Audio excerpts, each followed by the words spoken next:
বুকে বাংলাদেশ, এই বাংলাদেশকে কেন্দ্র করে এই মুহূর্তে সবচেয়ে আলোচিত নাম, আলোচিত টুর্নামেন্ট বিশ্বকাপ টি-20, আর নামটা মুস্তাফিজুর রহমান। এক মুস্তাফিজকে অন্যায়ভাবে বাদ দেওয়ার পর পুরো বাংলাদেশ যেন গর্জে ওঠে। মুস্তাফিজও বুকে সেই দেশটাকেই ধারণ করেন।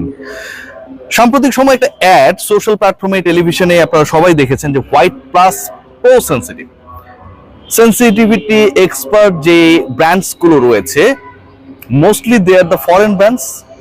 মুস্তাফিজের অ্যাডটা দেখে সবার আগে আমার মাথায় এসেছিল ওই যে কথাটা বললাম যে বুকে Bangladesh, white plus pro sensitive and white plus আপনাকে অবশ্যই কানেক্ট করাবে আমাদের প্রিয় ব্র্যান্ড স্কয়ারের সাথে।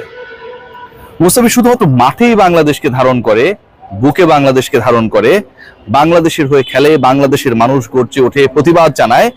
ব্যাপারটা এমন না, মাঠের বাইরেও দ্য ফিচ, the cutter master, he has selected his endorsement, এবং সেটা দেশীয় পণ্যের সাথে।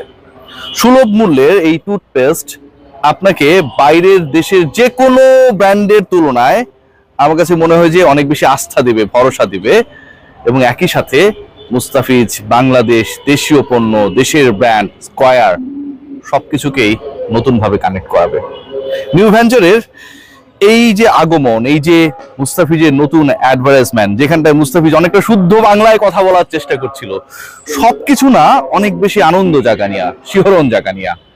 বাংলাদেশকে ধারণ করে বাংলাদেশের পণ্যের প্রসারে বাংলাদেশের সবচেয়ে রানিং বিগেস্ট ব্র্যান্ড যখন কাজ করে, সবার জন্য সেটা অসম্ভব আনন্দের।